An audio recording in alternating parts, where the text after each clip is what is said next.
saya punya problem. Lalu beliau mengatakan, sedekah aja, sedekah aja, sedekah aja.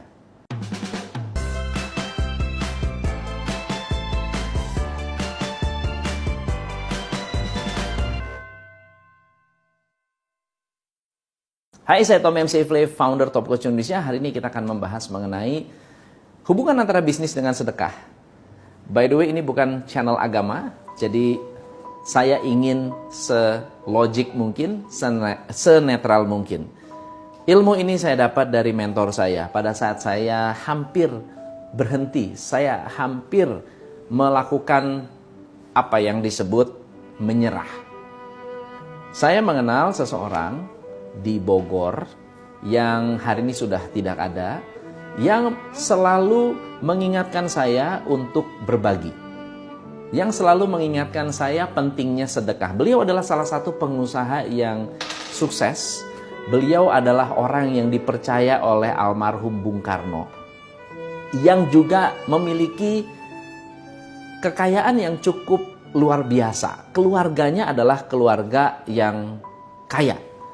Tapi ketika saya bertemu dengan beliau, beliau selalu mengingatkan tentang sedekah. Jadi waktu itu saya punya problem, lalu beliau mengatakan, sedekah aja, sedekah aja, sedekah aja. Tahun 93 saya bekerja di airport.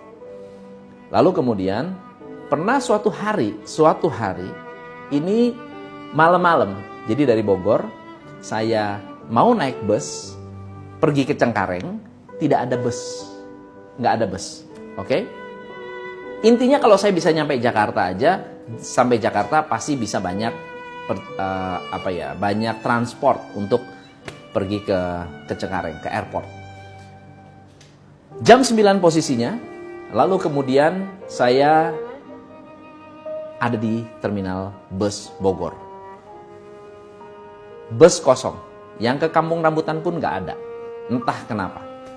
Lalu kemudian saya telepon mentor saya ini. Saya bilang, aduh, saya panggilnya Mas.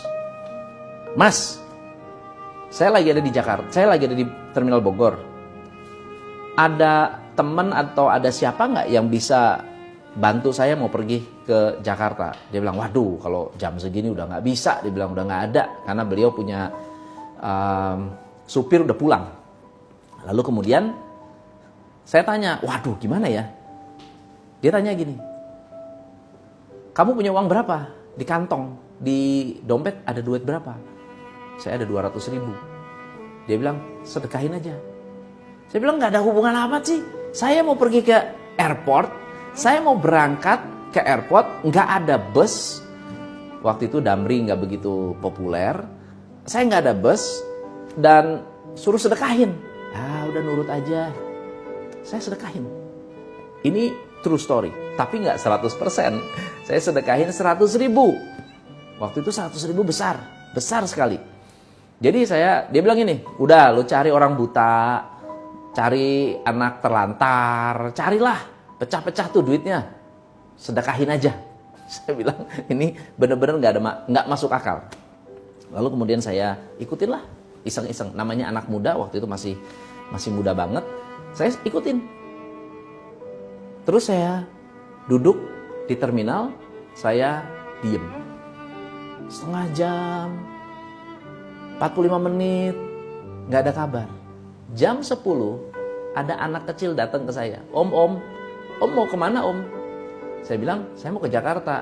Om, di sana, jadi ada satu mobil, kijang, hijau, mobil kayak mobil tentara.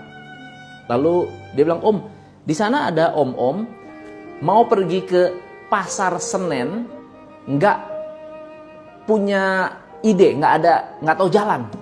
Om bisa tolong nggak? Om bisa bantu nggak? Saya bilang, ya udah bisa, saya datangin. Saya datangin. Pak, gimana Pak? Bisa saya bantu Pak? Ya dek, saya mau pergi ke Pasar Senen, mau jemput orang di Senen.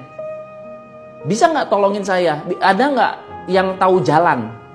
Saya bilang, saya tahu jalan. Saya ngekos di Cempaka Putih. Adik bisa nggak temenin saya? Boleh Pak, saya anterin ke Pasar Senen. Habis itu saya bisa naik transport kantor.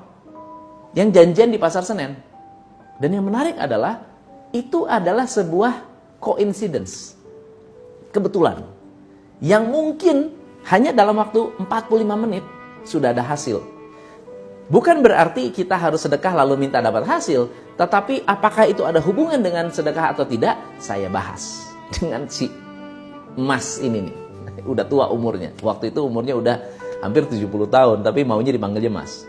Dia bilang, "Mas, kemarin gimana ya? Wah, aku luar biasa loh." Saya bilang, "Saya begini-begini," saya ceritain. Dia cerita begini, "Tom, saya ini orang bisnis. Orang bisnis itu cuma butuh 3.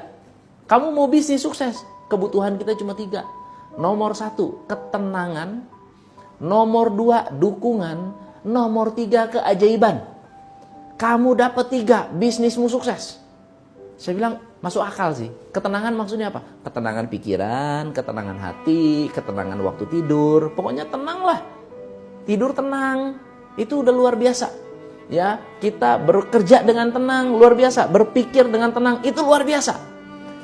Nah, yang kedua adalah dukungan. Kalau kamu didukung karyawan, kalau kamu didukung pemerintah, kalau kamu didukung sama supplier, kalau kamu didukung sama customer, kamu udah tenang hidupnya. Tapi yang ketiga, kita butuh keajaiban. Keajaiban itu apa? Kemudahan. Ya, sesuatu yang di luar sana susah, kita gampang. Itu kemudahan, itu keajaiban. Saya bilang, ya 3 hal itu memang benar penting. Tapi apa hubungannya sama sedekah? Saya bilang gitu. Kenapa saya harus sedekah waktu itu? Saya benar-benar penasaran karena masih benar-benar blank. Dia bilang begini, ada 10 keuntungan kalau kamu sedekah. Keuntungan yang pertama, kamu waktu sedekah, perasaanmu gimana? Tenang. Itu adalah ketenangan batin. Jadi semakin banyak sedekah, batinmu tenang. Itu yang pertama. Yang kedua, kamu belajar untuk melepaskan diri dari kemelekatan. Apa itu kemelekatan? Kamu memegang sesuatu terlalu kuat, kamu tidak bisa istilahnya lepas dari masa lalu, melekat. Ya, kamu punya karyawan, keluar karena kamu masih melekat, masih diomongin. Kamu ada istri, bikin kesalahan. Kalau kamu melekat dengan kesalahan itu, kamu masih omongin, ungkit-ungkit, sering mengungkit-ungkit, itu namanya melekat. Tapi soal uang, melekat itu begini. Kamu bayangin pegang uang, ya, kamu pegang. Ayo pegang. Anda juga sama. Duitnya pegang semua. Oke? Nah sekarang ada uang baru mau masuk. Bisa nggak terima uang baru kalau Anda memegang uang yang ada secara ketat? Nggak bisa. Dia bilang apa? Kamu harus buka tangan. Kamu harus melepaskan sebagian supaya dapat yang baru. Itu filosofi penting. Dia bilang gitu. Oke? Nah, yang ketiga adalah kalau kamu banyak memberikan sedekah, pada saat kamu sedekah melahirkan energi positif. Jadi ternyata makin banyak sedekah makin berenergi, dan energi ini penting buat kita dalam berbisnis. Ya. Yang keempat adalah bersedekah itu melatih keyakinan. Apa maksudnya? Kamu waktu melepaskan 100.000, kamu nggak berani. Melepaskan 200.000, kamu nggak berani. Gimana kamu mau berbisnis seperti saya yang harus melepaskan 1, 2, 3 miliar untuk investasi? Kamu 100.000 aja nggak berani investasi. Gimana kamu invest 100 miliar? Gimana mau invest 1 triliun? 100.000 pun kamu nggak berani. Dan yang pertama itu. Yang kedua, kamu sebetulnya menguji keyakinan kamu sendiri bahwa kamu keluar 100.000, kamu akan dibalikin lebih daripada itu. Itu keyakinan. Dan bisnis butuh keyakinan. Saya bilang, nggak kepikiran, masuk akal. Lalu kemudian yang kelima, kamu sedekah, kamu hidup tenang, kamu berenergi, kamu dapat imbalan lebih dari uang. Buktinya apa? Kamu akan lebih sehat. Kamu dapat keselamatan. Kamu dapat ketenangan batin. Itu lebih mahal dari uang. Karena bisa jadi ketika Anda bersedekah, ya, tenangan batin kita melepaskan membuat diri kita lebih nyaman, mau ikhlas nggak ikhlas, itu istilahnya membuang energi negatif. Nah, kalau kita buang energi negatif, kita menjadi lebih sehat. Kesehatan itu saja sudah lebih mahal dari uang. Itu sudah imbalan atas dasar sedekah. Dia mengatakan begitu. Saya bilang masuk akal. Masuk akal. Yang keenam, sedekah itu melatih keikhlasan. Jadi latihan. Saya ikhlas 100.000. Besok-besok ikhlas 200.000. Besok-besok ikhlas sekian. Melatih keikhlasan. Kadang-kadang kita kerja itu harus ikhlas. Kita bisnis harus ikhlas. Kita bangun karyawan harus ikhlas. Kita ngelatih karyawan harus ikhlas. Sedekah itu anggap kita melatih keikhlasan. Yang ketujuh ini adalah yang cukup berkaitan dengan bisnis. Makin banyak sedekah, kamu makin banyak dapat dukungan. Kamu bersedekah kepada karyawan, kamu didukung sama karyawan. Kamu sedekah sama orang tua, kamu dapat dukungan dari orang tua. Kamu sedekah sama fakir miskin, kamu dapat doa dari fakir miskin. Kamu sedekah sama orang miskin, sedekah dengan yatim, sedekah dengan orang yang nggak mampu, ya kamu dapat dukungan dan doa dari mereka walaupun tidak terucap. Itu semua adalah sebuah dukungan. Dalam bisnis kita butuh 3. Ketenangan, dukungan, keajaiban. Yang ke-8, kamu sedekah. Orang yang nerima sedekah itu belajar. Belajar apa? Belajar untuk nggak pelit.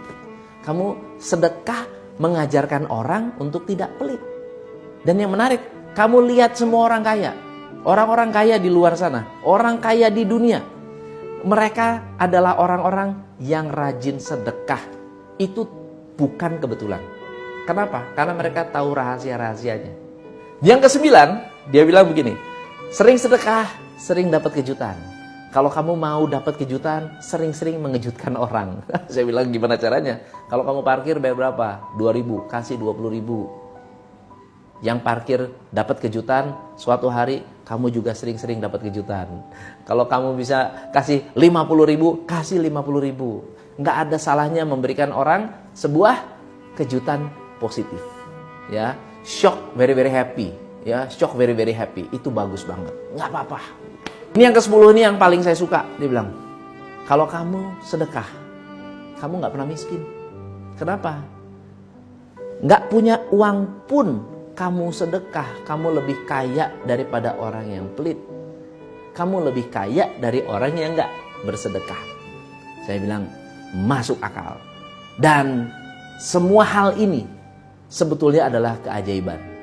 Saya mau tanya, kamu bisnis, kamu kerja, waktu itu saya di travel. Kamu di travel. Menurut kamu, customer yang datang, yang dadak-dadakan datang ke tempat kamu, beli tiket, itu atas dasar apa? Promosi? Iya. Tapi mungkin nggak orang promosi nggak efektif? Ya mungkin. Mungkin nggak orang promosi tetap nggak suka? Ya mungkin. Jadi orang yang datang sebetulnya adalah keajaiban. Semua konsumen yang datang adalah keajaiban. Semua tim yang mau kerja sama kita adalah keajaiban. Kita bisa buka bisnis adalah keajaiban. Karena kalau dipikir-pikir, itu satu hal yang susah. Satu hal yang mustahil. Kalau nggak percaya, kalau kamu benar-benar pikir itu bukan keajaiban, kamu datang ke pinggir jalan, orang yang nggak punya pekerjaan, kamu bilang, kamu mau nggak bekerja? Suruh mereka datang ke tempat kita. Kita gaji. Belum lama bisa resign, bisa keluar. Kenapa? Karena memang bukan jodohnya. Jadi jodoh adalah satu keajaiban. Dan saya bilang, hal-hal yang saya pelajari dari beliau, filosofi-filosofi yang saya pelajari dari beliau adalah filosofi yang menurut saya sangat powerful. Dan mungkin senang sekali kalau saya bisa berbagi dengan Anda di luar sana. Dan kalau Anda suka, Anda boleh share, like, subscribe. Jangan lupa sharing di grup-grup teman-teman Anda, grup alumni, grup mungkin grup teman-teman lama, grup sekolah, dan seterusnya. Supaya banyak orang bisa belajar dari ilmu-ilmu yang basic seperti ini. Kalau Anda suka, komen. Kalau Anda punya pengalaman dengan sedekah, please share di komen. Dan siapa tahu kita punya pengalaman yang sama. Saya Tom MC Ifle, salam pencerahan.